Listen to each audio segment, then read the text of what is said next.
Again. Now we're live? Okay. Hello everyone, I'm Drunvalo Melchizedek, and this is Questions and Answers. And we have today a group from South America that we're going to ask questions only from this one group. This is a new thing we've done. We've never done this before, and I think it's going to be kind of interesting and fun at the same time. So the first question is from Liliana, I think. Liliana, are you there? Hola. Yeah. Buenos días. Hola. Un gusto saludarte. Y mi pregunta es, ocurrida la ascensión, ¿cómo viviremos en esta nueva dimensión? ¿Cómo será el lugar en el que viviremos? ¿Tendremos que trabajar? ¿Cómo nos relacionaremos con el resto?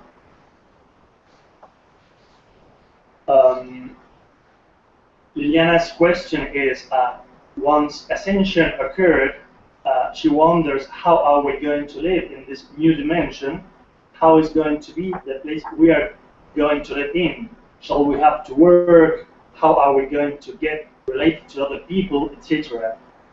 Okay. The next dimension is very similar to this one. There's a lot of similarities. We have a mommy and a daddy. We have bodies, though the bodies are primarily just energy. There's no mass in them hardly at all, where these bodies in the third dimension are almost solid mass and very little energy. But there are a lot of differences, and I'll try to explain some of them. We don't work. Not in the way that we think we have to. We don't have to work to get anything because we are self-sustaining. We don't need anything. We live on prana, on light, and not with money and all those kinds of things. And so we don't. None of that is there. But yes, all of your family, friends, and everything, you're going to still know them there, unless for some reason you don't want to. But that's how that works. Let me just look at this for a second. Life is different in a lot of ways. Our capabilities are extraordinary compared to where we are here now. I mean, anything that we want, no matter what it is, we just imagine it, and it happens instantaneously in front of us. So we don't have, so there's no lack, and there's no illness, there's no sickness, and there's no death anymore. So it changes the whole program of life, of how we are. It's so much easier, and it's so much more interesting. The dimensional levels are. They are stages of evolution. Evolution began on dimension 1, we went to 2, then 3, then 4, and each time we switch, we make a huge jump in who we are. When we go into the 5th dimension, we no longer have bodies. We are formless, and we become the universe, which is a whole different way of perceiving everything, because we are the universe now, we just don't know it. And it is enormously different. So I hope that, is there any specific other question around that you need to know? Give me a second.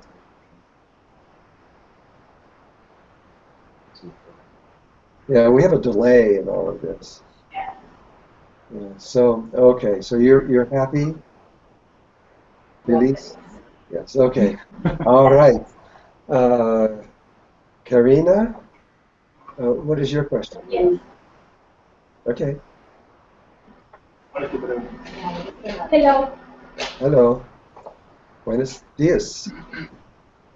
Buenos días. Buen día. Teniendo en cuenta que el chakra corona está en la Antártida y ahora se descubrió que tiene la misma forma que el cerebro humano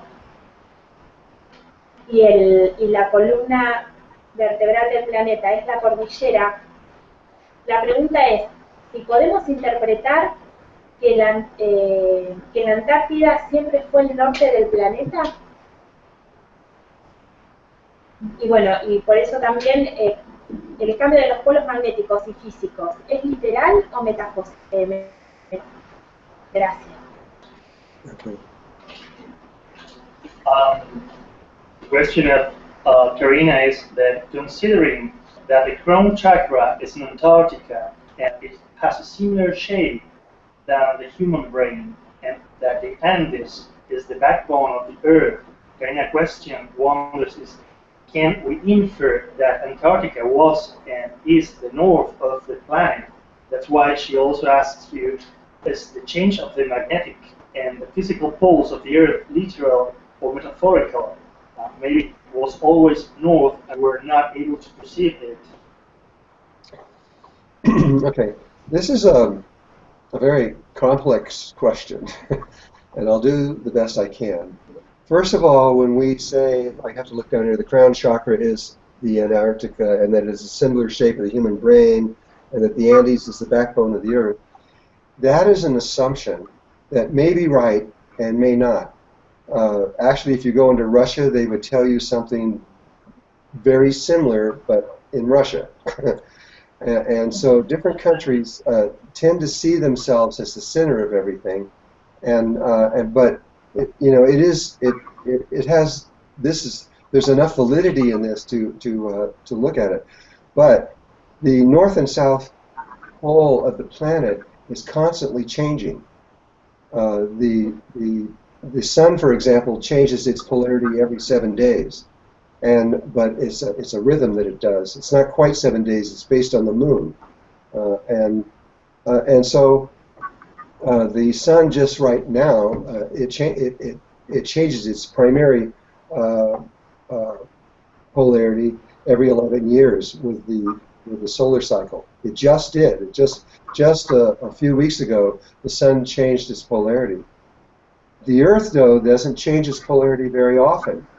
The last time that the Earth changed its polarity was 740,000 years ago.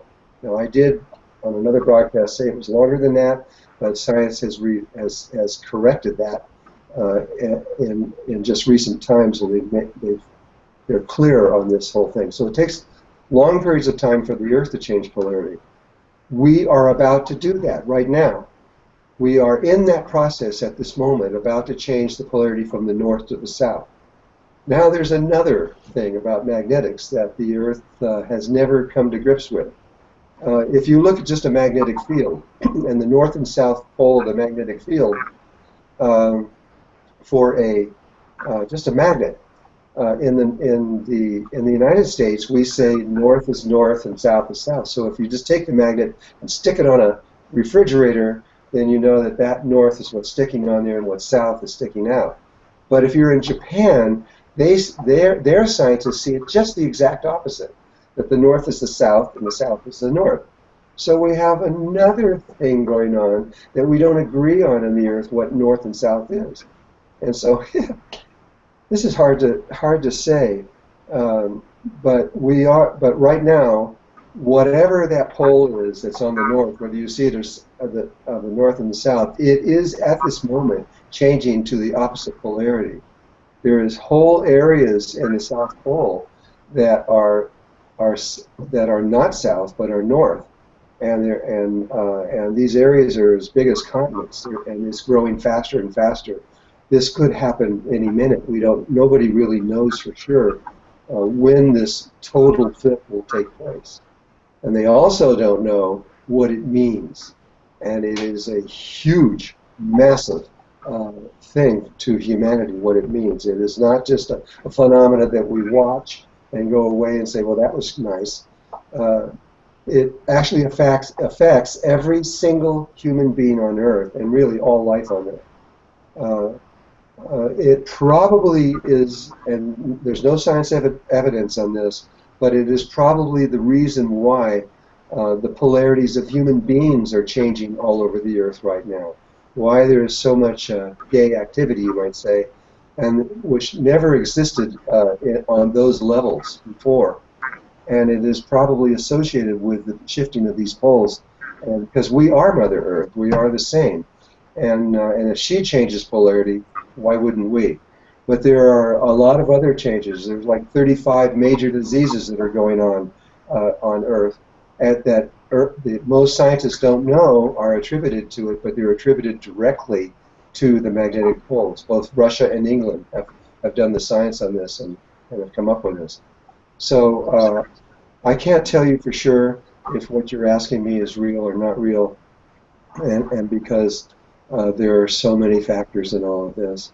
But I hope this helped a little bit anyway. Okay. Oh boy, he has to translate that. I forgot.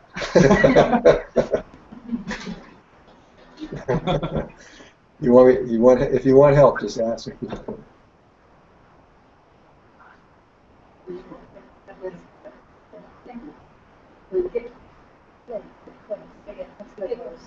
We are having a delay with our conversation. I know, I've seen this. We have a long delay in here. We've never had this before. Google is changing their rules about every 10 days. And we're trying to keep up with it. It's hard. We're going to translate later. Okay. So go ahead. Can you do it? Can you translate that? Yeah, right now? Yeah. Okay. Well, maybe it went across in English, right? So we don't have to. Yeah, you can do it. You can do that later because it'll be okay. All right, Florencia. Yes. Okay, what's your question? Hi, Drunvalo. My question is, durante el curso de cambio de polaridad del planeta y durante los días, horas, el tiempo de oscuridad, ¿usted recomienda centrarnos en el pequeño espacio del corazón, concentrarnos en nuestro Merkaba y realizar el proceso de transición a la cuarta dimensión de esta manera, sin preocuparnos por el entorno, sin tener miedo? Pero mi pregunta es, ¿cómo puedo yo concentrarme en eso si lo primero que pienso es en mi familia y querer ir a estar con ellos y no concentrarme en mí? Gracias. Yeah, I understand. This question has come up hundreds of times in our workshops.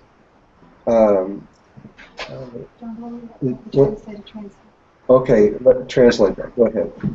Okay.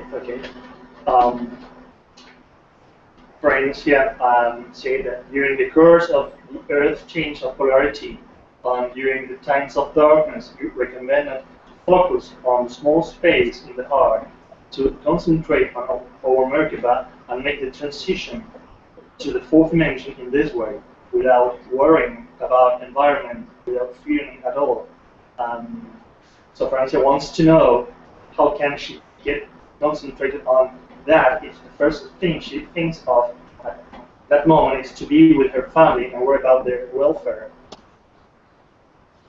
Okay. This is a problem. It's a distraction, but I'll try to explain the best I can.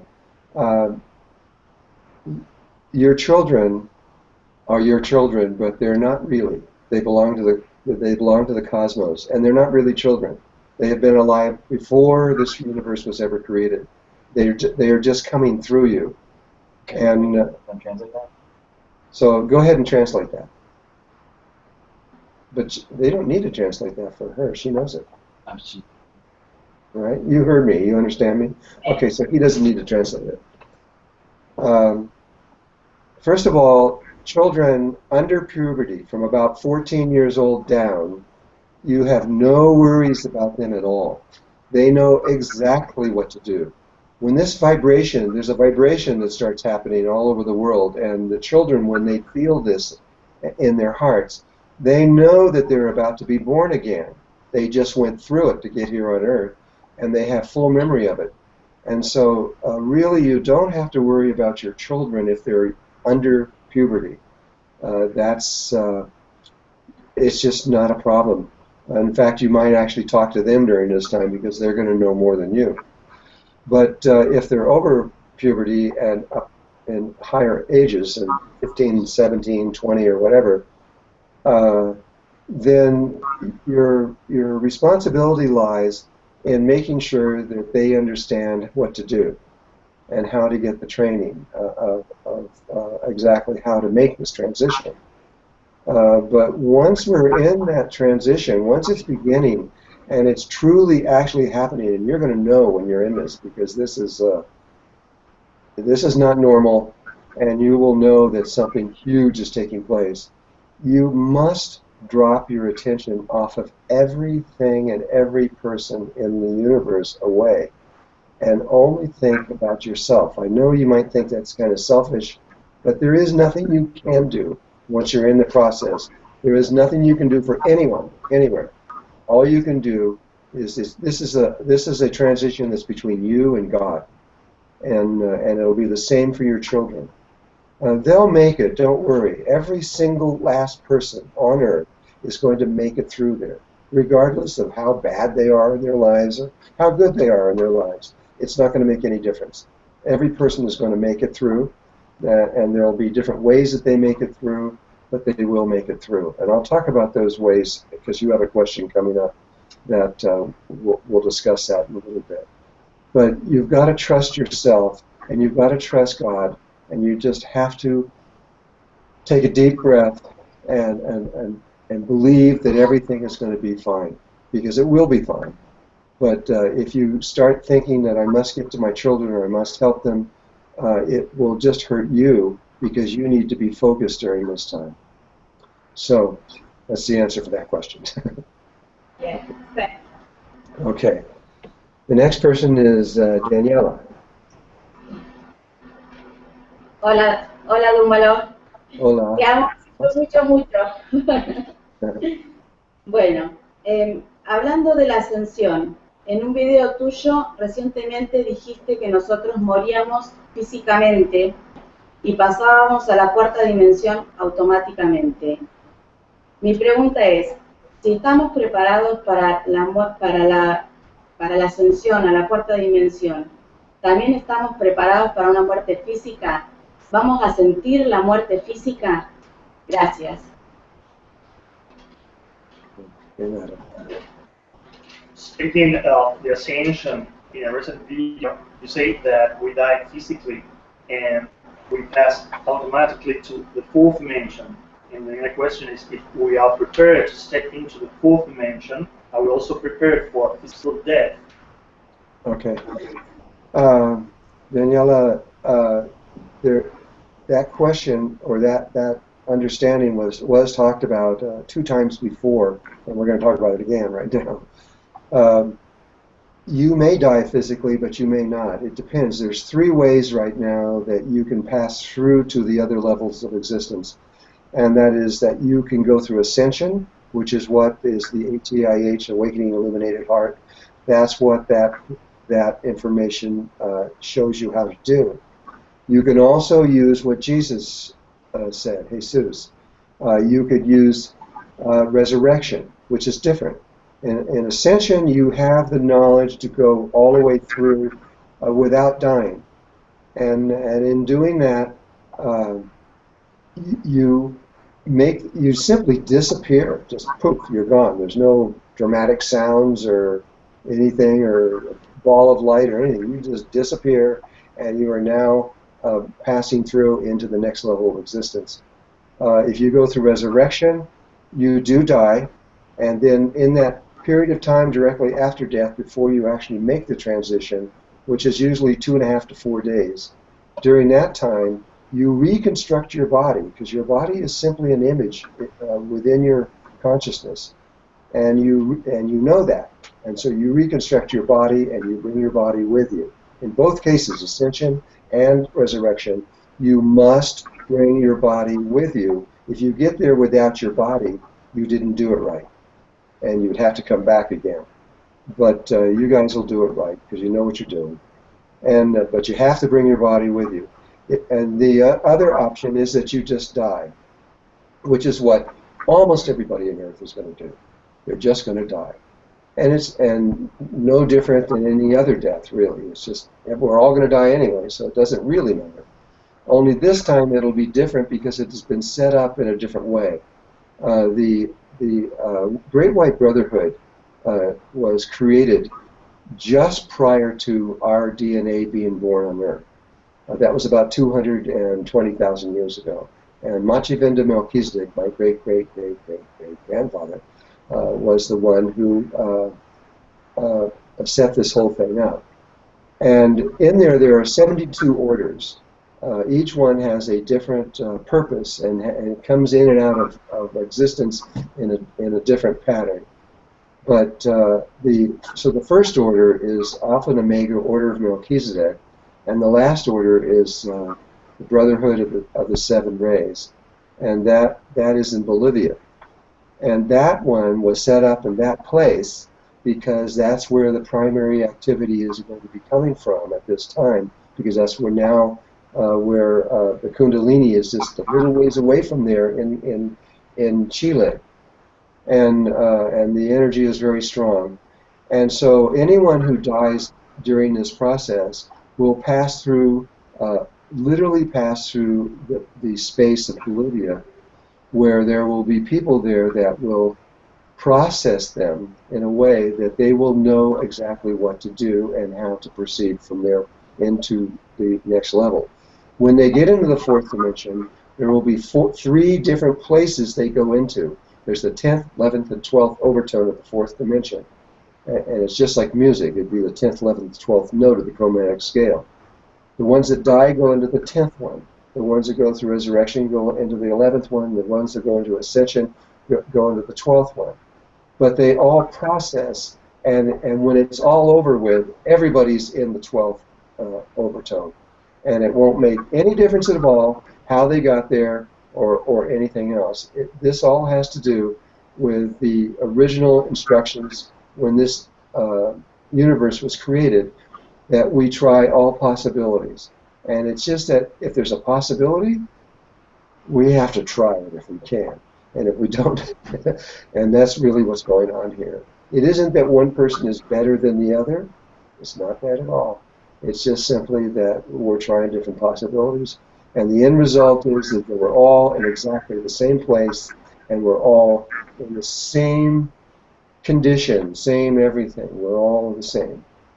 And so whether you die or go through resurrection or ascension really will not make any difference at all. But still, do the best you can.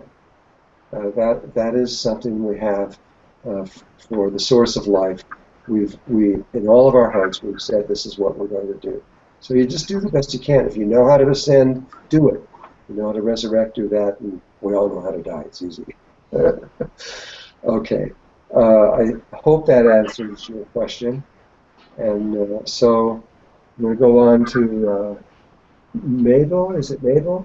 Is that how you say it? Yes. Okay. Thank you. Hola. Hola. Okay. Mi pregunta es respecto a the last 19 degrees return. Yes.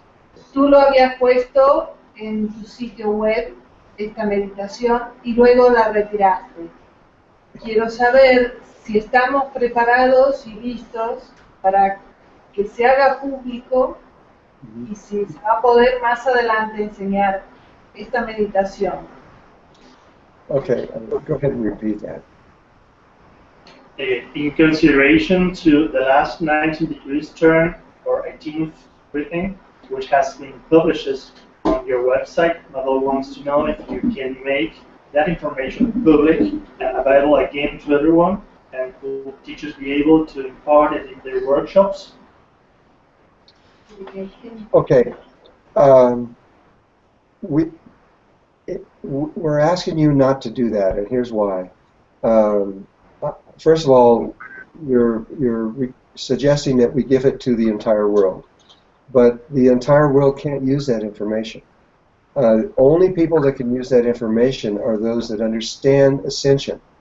Now, there are other people, other groups in the world besides the Awakening Illuminated Heart that know this information. There are the Tibetan Buddhists, and there are certain Kundalini groups that understand it, and Kriya Yoga understands it. And those people could use this information, but they get it in their work anyway. The thing is that this information would be of no value to anyone else in the world. It would just be meaningless.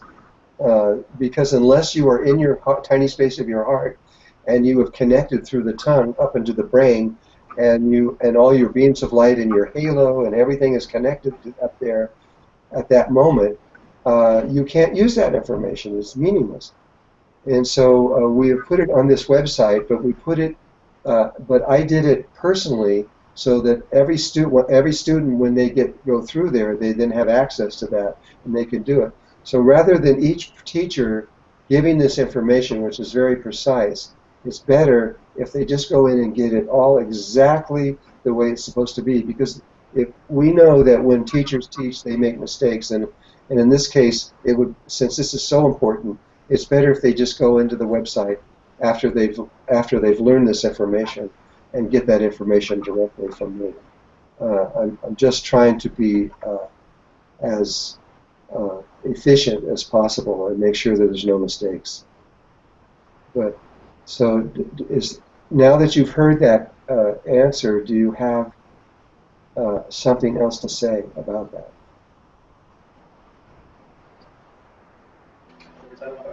Sí, yo le digo que entiendo la responsabilidad. She understands the responsibility of it.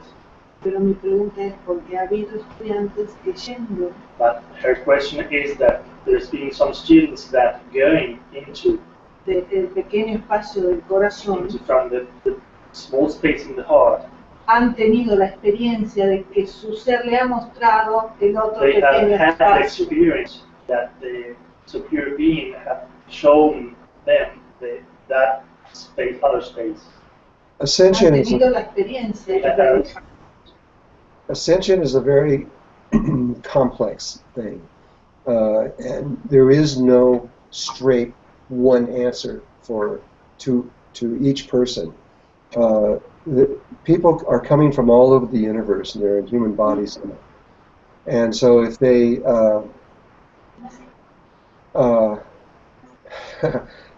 this is hard to answer, really. If they try to, one person may be a very advanced soul, and they may come in here and they're very advanced, and they get your information, and they very quickly go through everything because they're so advanced that they know exactly what to do. You can't hear me? Is that what it is? No. You know what happens with the sound? Okay, let me figure out the sound. We are having some trouble Now can you here. hear me? We cannot hear you. Can you hear me now? We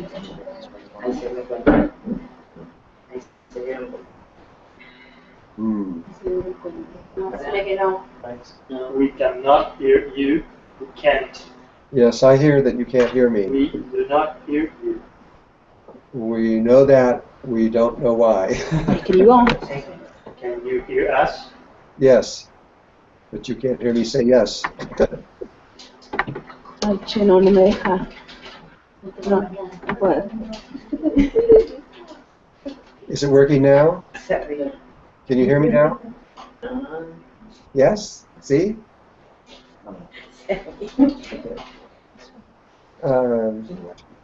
Well, what I was trying to say, can you hear me now? You can't? Okay, what I was trying to say is that there are a lot of people here. We cannot hear you. Well, then I'm going to just have to continue. I'm sorry. Okay. But there are special people in the world that have come here from other levels, and they're very advanced. And so you may see somebody that is able to do something that most people can't do. You have to just kind of flow with that if that's what happens. But for most people, they can't access this information without knowing this, without mastering everything else. And so I don't know what to do. Have we lost the sound completely? It's not on our end. Oh, it's on their end? Yeah, I'm not sure. We can't even communicate with them. We believe it's on your end, not on ours.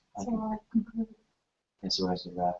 So we're going to have to conclude this now. I'm sorry, there was one more question, but we can't get through to you. We don't know why. Google. We had the same problem last time where we had a Google thing and they changed all the rules and then we couldn't function very well. Let's see. I think it has to do with internet connection. Would you like to wrap or read the last question? So I can read the last question, and even though you guys won't hear it, everybody else will be able to. So I'm going to read the last question. There it goes. Considering that the energy of the Kundalini is currently located in South America, framed within the process of awakening of this continent, can we conclude that social and political conflicts such as currency devaluation, corrupt governments, insecurity and violence, etc., and environmental problems such as pollution, ecological disasters, etc., that South America is suffering due to this process of change and awakening? No, I don't think so. This is even though the Kundalini is in that area, it affects the whole world, and the problems you are having these same problems are happening all over the whole planet. It is nothing. It isn't a local phenomena. There will be phenomena that comes out of South America that will not be global, but will be attributed only to South America. But the ones that you're talking about here now are global and are not connected only to that place. So I'm going to have to close now because we have lost our connection with South America. And so for those of you that can't hear me right now, I just want to say I hope you, we're going to give a live broadcast of the Awakening Illuminated Heart beginning February 10th through the 14th, I believe it is. And we will be broadcasting live to anyone in the world that wants to connect into us. So if you do want to connect in, go to drunvalo.net and you will be able to find how to connect into us so that you can see this. This is the first time we've ever done it. It's a test situation. We're not doing it with a large group. There's only a couple hundred people or so. But we will be doing it again in April, where you will be able to see the entire workshop one more time. So we're closing now, and thank you, everyone. I hope this helped you.